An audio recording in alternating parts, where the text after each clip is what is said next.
Selamat berjumpa lagi dengan Wana-Wana Aquaponik Keluarga. Kali ini kita akan update lagi tentang aquaponik mini, karena kebetulan ada yang baru ya, ada yang baru di sistem aquaponik mini. Baru untuk penambahannya, tapi itu barang lama ya.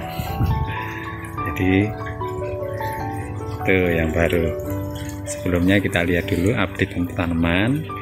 Yang ini selada 23 Juni, sekarang 25 Juli, jadi usia 1 bulan seperti ini. Sebentar lagi ya, sebentar lagi biasanya dari pengalaman itu akan mengalami percepatan untuk pertumbuhannya ya. Untuk sawi, nah ini ya, sawi lumayan walaupun kurus-kurus, ini kurang sinar ya. Ini jam 11 kena yang sebelah sini saja, yang sini nggak kena ya, terhalang, tapi nggak apa-apa, kita masih eksperimen. Nanti kan kita punya sistem baru nih yang media, bisa kita coba. Ini kalau siang bisa seperti ini nih, tapi nanti sore sudah seger lagi ya.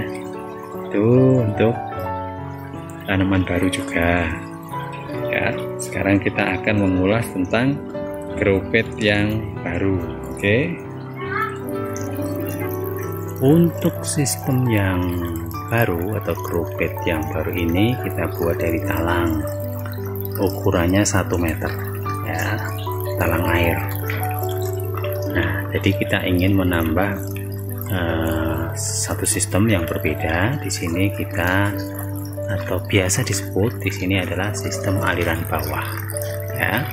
Kenapa aliran bawah? Karena dia mengalir dari bawah, dari bawah sini ya.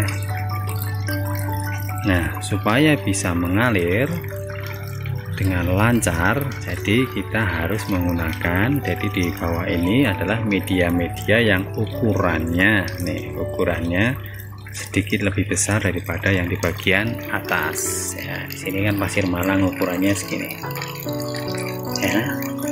Kalau kita kasih ukuran yang seperti ini dengan debit air yang agak besar, ini bisa dipastikan air akan luber ya, air akan luber, karena lambat laun kotoran akan, ya ini ya kan masih kotor nih, akan menyumbat sehingga air tidak bisa mengalir dengan lancar sampai ke lubang ini ya. Jadi di sini yang bagian bawah, nah ini kita menggunakan media yang agak besar, kerikil ya. Ini sama-sama pasir malang sebenarnya, tapi kita saring. Nah, bagian yang besar kita letakkan di bawah. Oke, tuh.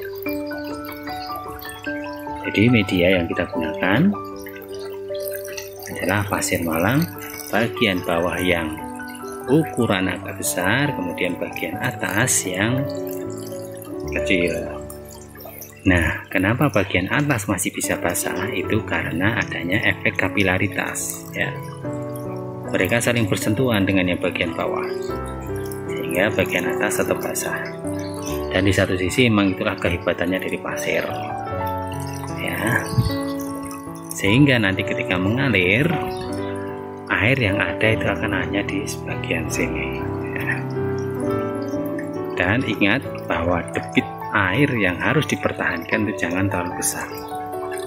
Nanti bisa dicoba sendiri, bisa diatur. Kalau terlalu besar dia akan bisa luber karena terhambat, bisa naik. Tapi kalau levelnya katakanlah segini, bagian di ujung ini masih tidak terlalu besar, tidak terlalu tinggi, itu artinya lancar sampai ke sini ya, lancar. Tapi kalau di ujung sini terus meninggi, sementara yang di ujung satunya untuk buangan itu kecil, berarti artinya debit air yang di sini yang masuk itu terlalu besar, jadi harus dikecilkan.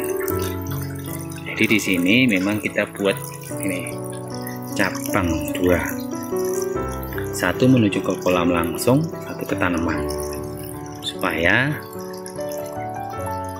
debit air bisa dipecah ya, yang ke tanaman bisa lebih kecil.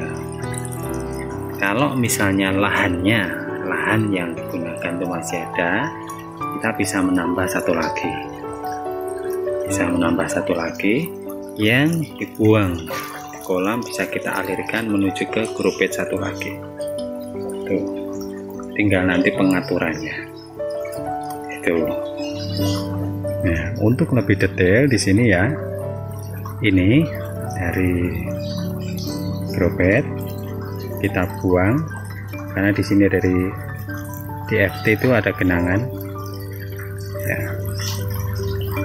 Yang pasti kotoran akan tetap mengalir walaupun lembut ya. Kemudian kita cabang bagi dua, satu ke kolam, satu ke grow bed, sistem aliran bawah. Jadi ini dinamakan sistem aliran bawah ya. Yang ke grow bed ini kecil saja, agak menetes pun sebenarnya nggak masalah ya. Karena seiring waktu mereka akan semakin subur nanti ya, seiring waktu. Nah, yang satu dibuang kembali ke kolam nih, dan ini adalah buangan dari grow bed, dari sistem tanam yang baru, sistem aliran bawah ini ya. Tuh. Kemudian ini untuk penyangga terserah monggo, yang jelas di sini saya menggunakan seadanya dengan pipa sisa ini disangga dengan T, karena ini semua bekas yang saya gunakan. Dan yang sini saya menggunakan overlock ring ya, ukuran biasanya 3/4, 1 kali 3/4, yang atas 1, yang bawah 3/4, supaya buangannya bisa 3/4 menuju ke kolam. Ini monggo diatur sendiri. Dan di sini saya menggunakan penyangga ini dari kolam ini ya. Ini dari kolam ini saya gunakan, manfaatkan aja karena lahan ini terbatas. Kreativitas kita diperlukan di sini. Nah, untuk tutupnya di sini saya ganti dengan tutup streaming supaya ikannya tidak pucat. Biasanya kalau terlalu tertutup pucat, dan di satu sisi kan kita membutuhkan ini alirannya ada beberapa, jadi biar lebih fleksibel dengan streaming ini dan ikan tidak keluar. Oke.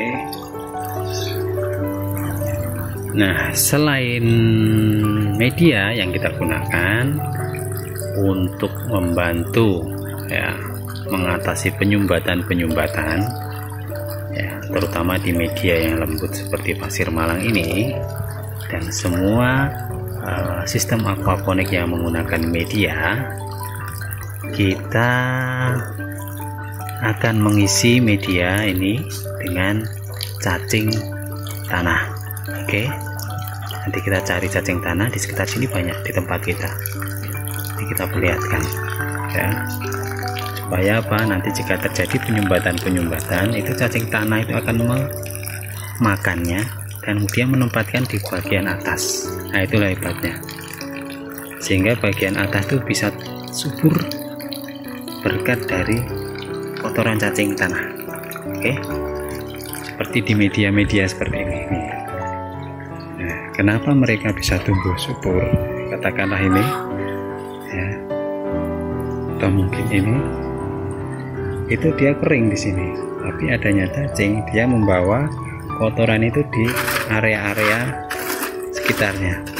Saya biasa menemukan kalau kita ukir-ukir atau kita orek-orek terlalu dalam, itu ada di samping-samping ini.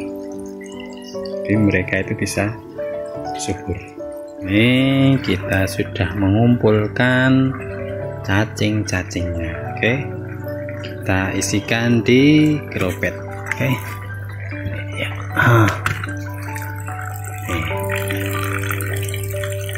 Kadang ada pertanyaan, apakah cacingnya nanti nggak lari? Selama media yang di atas ini tidak tergenang air ya, maka dia nggak akan lari. Tapi kalau hanya basah seperti ini tidak masalah. Nih kita masukkan, saya lihat mereka sudah perlahan-lahan masuk ke dalam pasir. Untuk selanjutnya akan kita tanami 2 macam sayur, yaitu ini satu selada green romaine, satunya pakcoy. Oke, kita hanya menanam sedikit saja. Ini biji selada, ini biji pakcoynya. Oke, langsung saja kita tanam ya. Tapi sekali lagi, karena ini kadaluarsanya sudah sudah mendekati dan sudah dibuka lama, semoga mereka masih mau tumbuh. Oke, sudah saya buat lubang-lubang ya. Ini jarak tanam terlalu pendek, terlalu dekat sebenarnya ya, terlalu dekat yang sebenarnya, tapi nggak apa-apa. Yang tengah untuk selada, yang pinggir untuk pakcoy. Kita coba ya, masukin dari yang tuh.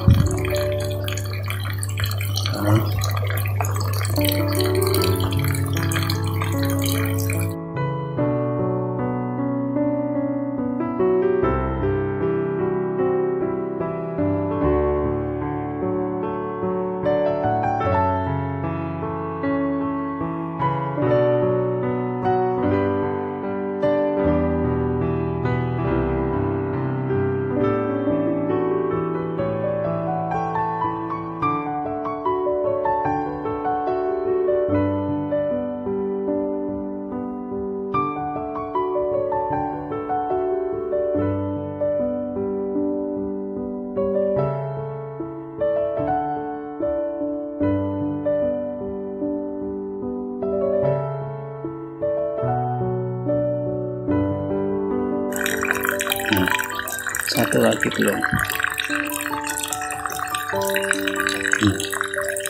Kita tunggu ya. Ini per hari ini tanggal 25. Semoga besok bisa tumbuh. Kita update untuk perkembangannya, dia tumbuh atau tidak ya. Saya kira untuk update aquaponik mini dengan sistem tambah baru ini cukup sampai di sini. Semoga apa yang kita sampaikan tadi bisa bermanfaat untuk teman-teman, sahabat-sahabat semua yang ingin beraquaponik di pekarangan yang mungkin tidak terlalu luas. Oke, saya kira cukup sekian. Salam dari kami, salam aquaponik keluarga Wana-Wana Aquaponik.